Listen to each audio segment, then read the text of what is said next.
ಲೋಕ ಕಲ್ಯಾಣಕ್ಕಾಗಿ 9 ದಿನಗಳ ಕಠಿಣ ತಪಸ್ಸು ವಿಜಯನಗರದಲ್ಲಿ ಕುಮಾರ ಮಹಾರಾಜರ ಅನುಷ್ಠಾನ ಯಶಸ್ವಿ. ಹೌದು, ವಿಜಯನಗರ ಜಿಲ್ಲೆಯ ಹಗರಿಬೊಮ್ಮನಹಳ್ಳಿ ತಾಲೂಕಿನ ಕೂಗುಳಿ ತಾಂಡಾದಲ್ಲಿ ಇಂದು ಭಕ್ತಿ ಪರವಶತೆ ಮನೆ ಮಾಡಿದೆ. ನೀರು, ಗಾಳಿ, ಬೆಳಕು ಹಾಗೂ ಆಹಾರವನ್ನು ತ್ಯಜಿಸಿ ಸತತ 9 ದಿನಗಳ ಕಾಲ ಭೋಗತಾ ಧ್ಯಾನದಲ್ಲಿದ್ದ ಶ್ರೀ ಡಾ ಕುಮಾರ ಮಹಾರಾಜರು ಇಂದು ತಮ್ಮ ಅನುಷ್ಠಾನವನ್ನು ಯಶಸ್ವಿಯಾಗಿ ಪೂರೈಸಿದ್ದಾರೆ. ವಿಜಯನಗರ ಜಿಲ್ಲೆಯ ಹಗರಿಬೊಮ್ಮನಹಳ್ಳಿಯ ಪುಟ್ಟ ಗ್ರಾಮ ಕೂಗುಳಿ ತಾಂಡ ಇಂದು ಇಡೀ ರಾಜ್ಯದ ಗಮನ ಸೆಳೆದಿದೆ. ಇದಕ್ಕೆ ಕಾರಣ ಶ್ರೀ ಡಾ ಕುಮಾರ ಮಹಾರಾಜರ ಅಸಾಧಾರಣ ಲೋಕ ಕಲ್ಯಾಣ ಅರ್ಥ ಅನುಷ್ಠಾನ. ಕಳೆದ 9 ದಿನಗಳಿಂದ ಮಹಾರಾಜರು ಒಂದು ತೊಟ್ಟು ನೀರು ಸೇವಿಸದೆ, ಗಾಳಿ ಬೆಳಕಿಲ್ಲದೆ ಕೋಣೆಯಲ್ಲಿ ಕುಳಿತು ಕಠಿಣ ಧ್ಯಾನದಲ್ಲಿದ್ದರು. ಒಬ್ಬ ವ್ಯಕ್ತಿ ಆಹಾರ ನೀರನ್ನು ಬಿಟ್ಟು ಇಷ್ಟು ದಿನಗಳ ಕಾಲ ಮಣ್ಣಿನ ಅಡಿಯಂತಹ ವಾತಾವರಣದಲ್ಲಿರುವುದು ಅಸಾಧ್ಯವೆಂಬ ಮಾತನ್ನು ಸುಳ್ಳು ಮಾಡಿ ಇವರು ಯೋಗಾಶಕ್ತಿಯ ಮೂಲಕ ಸಾಧನೆ ಮಾಡಿದ್ದಾರೆ. ನಮ್ಮ ರಾಜ್ಯದಲ್ಲಿ ಮತ್ತೊಬ್ಬ ಕುಮಾರ ಮಹಾರಾಜರು ಹುಟ್ಟಲು ಸಾಧ್ಯವಿಲ್ಲ ಎನ್ನುತ್ತಿದ್ದಾರೆ ಕೂಗುಳಿ ತಾಂಡದ ಜನತೆ. ಸಮಾಜದ ಒಳಿತಿಗಾಗಿ ತಮ್ಮ ಶರೀರವನ್ನು ದಂಡಿಸಿ ಇವರು ಮಾಡಿರುವ ಈ ಕಾರ್ಯ ಗ್ರಾಮಸ್ಥರ ಮನೆ ಮಾತಾಗಿದೆ.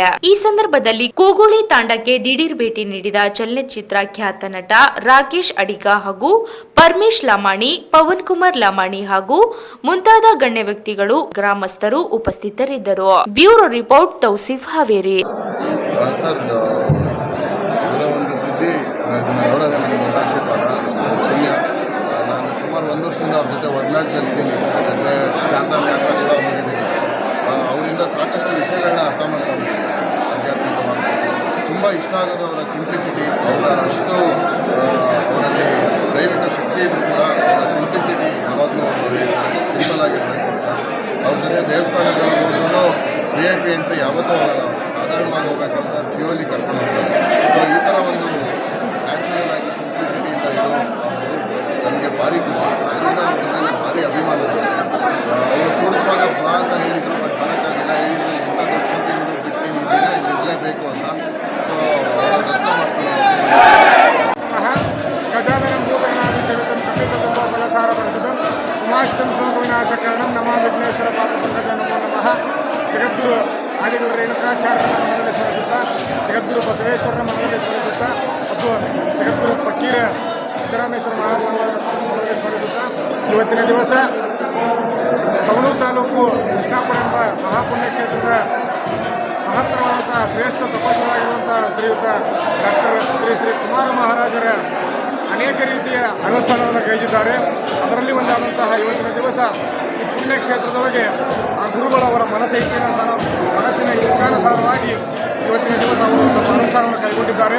ಈ ಊರಿನೊಳಗೆ 9 ದಿವಸಗಳ ಕಾಲ ನಿರಾಹಾರ, ಅಂದರೆ ಅನ್ನ, ನೀರು, ನೆರಳು ಏನೂ ಇಲ್ಲದೇ ಆ ಭೂಲೋಕದಲ್ಲಿರುವಂತಹ ರೈತ ಬಾಂಧವರು ಮತ್ತು ದೇಶವನ್ನು ಕಾಯುವಂಥ ಯೋಧರ ರಕ್ಷಣೆಗೋಸ್ಕರವಾಗಿ, ಜನರಿಗೋಸ್ಕರವಾಗಿ, ಲೋಕ ಕಲ್ಯಾಣಾರ್ಥಕವಾಗಿ ಗುರುಗಳು ತಪಸ್ಸನ್ನು ಆಚರಿಸುತ್ತಿದ್ದಾರೆ, ಅನುಷ್ಠಾನ ಮಾಡುತ್ತಿದ್ದಾರೆ.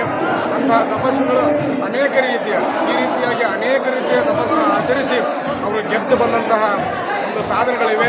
ಆ ಗುರುಗಳ ಆಶೀರ್ವಾದ ತಮಗೆಲ್ಲರಿಗೂ ಇನ್ನೇನು ಕೆಲವೇ ನಿಮಿಷದಲ್ಲಿ ಗ್ರಾಮದ ಸಕಲ ಭಕ್ತಾದಿಗಳಿಗೂ ಮತ್ತು ಸುತ್ತಮುತ್ತಲಿನ ಗ್ರಾಮದ ಎಲ್ಲ ಭಕ್ತಾದಿಗಳಿಗೂ ಅವರು ಬಂದು ದರ್ಶನವನ್ನು ಕೊಡುವಂತಹ ಸಾಧ್ಯತೆ ಇದೆ.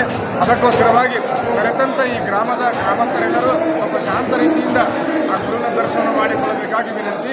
ಅದು ಅಲ್ಲದೆ ಗುರುಗಳು ಸದಾವಕಾಲ ಭೂಲೋಕದ ಭಕ್ತರಿಗೆ ಪುಣ್ಯದ ಹಾದಿಯನ್ನೇ ತೋರಿಸುತ್ತಾ ಬಂದಿದ್ದಾರೆ. ಸದಾವಕಾಲ ಅತ್ತಿಮತ್ತೂರಿನ ಪರಮ ಪೂಜ್ಯರು ಮತ್ತು ಶಿರಟ್ಟಿಯ ಪುತ್ತಿರ ಸ್ವಾಮಿಗಳು ಅವರ ಆಶೀರ್ವಾದದ ಮೇರೆಗೆ ಅವರು ಎಲ್ಲೇ ಅನುಷ್ಠಾನವನ್ನು ಮಾಡಿದರೂ ಸಹಿತ ಆ ಗುರುಗಳನ್ನು ಬಿಡದೆ ಗುರುವಿನ ಅಮೃತಾಸ್ತ್ರದ ಮುಖಾಂತರವಾಗಿ, ಅವರ ಕರಳ ಪ್ರಸಾದದ ಮುಖಾಂತರವಾಗಿ ಕರ್ಣಪ್ರಸಾದವನ್ನು ಸ್ವೀಕರಿಸಿದ ನಂತರನೇ ಅವರೆಲ್ಲರಿಗೆ ದರ್ಶನ ಕೊಡುವಂತಹ ಪರಂಪರೆಯನ್ನು ಅವರು ಹಮ್ಮಿಕೊಳ್ಳುತ್ತಾ ಬಂದಿದ್ದಾರೆ. ಅವರು ಎಲ್ಲೇ ಅನುಷ್ಠಾನ ಮಾಡಿದರೂ ಸಹಿತ ಆ ಶಿರಟ್ಟಿಯ ಮಹಾಸಂಸ್ಥಾನದ ಪೀಠಾಧಿಪತಿಗಳು ಬಂದು ಅವರ ಕರ್ಣಪ್ರಸಾದ ಕೊಟ್ಟಿದ ಮೇಲೇ ಗುರುಗಳ ದರ್ಶನವನ್ನು ಕೊಡುವಂತಹ ಪರಂಪರೆ ಮತ್ತು ರೂಢಿ ಬೆಳೀತಾ ಬಂದಿದೆ. ಆ ಗುರುಗಳ ದರ್ಶನವನ್ನು ಪಡೆದಂಥ ನೀವೆಲ್ಲರೂ ಭಾಗ್ಯವಂತರು, ಎಲ್ಲರೂ ಸೇವೆಯನ್ನು ಮಾಡಕ್ಕೆ ಬಂದಿರಿ. ಆ ದರ್ಶನ ಭಾಗ್ಯ ತಮಗೆಲ್ಲರಿಗೂ ಆಗ್ತತಿ. ಆ ಭಗವಂತ ಜಗದ್ಗುರು ಫಕೀರೇಶ್ವರ ಮತ್ತು ಸಕಲ ಸಾಧು ಸಂತರು ಮತ್ತು ಕುಮಾರ ಮಹಾರಾಜರ ಭಕ್ತರಿಗೆಲ್ಲರಿಗೂ ಆಯುರಾರೋಗ್ಯ, ಭಾಗ್ಯ, ಸಕಲ ಶ್ರೀ ಸಂಪತ್ತು, ಅಷ್ಟೈಶ್ವರ್ಯ, ಸುಖಭೋಗವನ್ನು ಕೊಟ್ಟು ಸದಾವಕಾಲ ಕಾಪಾಡಲೆಂದು ಹೇಳುತ್ತಾ ಜಯಮಂಗಳ ಮುಂದೆ ವಿಜಯಕುಮಾರ್ ಹತ್ತಿಮತ್ತೂರು, ಸವಣೂರು ತಾಲೂಕು ಹತ್ತಿಮತ್ತೂರು. ಆದರೆ ಇಲ್ಲಿ ಕೃಷ್ಣಾಪುರ ಗವಿಮಠದಲ್ಲಿ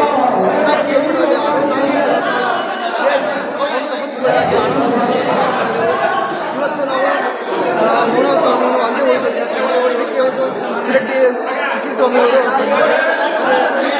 ಕಾರ್ಯಕ್ರಮಕ್ಕೆ ಎಲ್ಲರಿಗೂ ನಮಸ್ತೆ, ಧನ್ಯವಾದಗಳು. ಮುಂದಿನ ಭಾಗದಲ್ಲಿ ಈ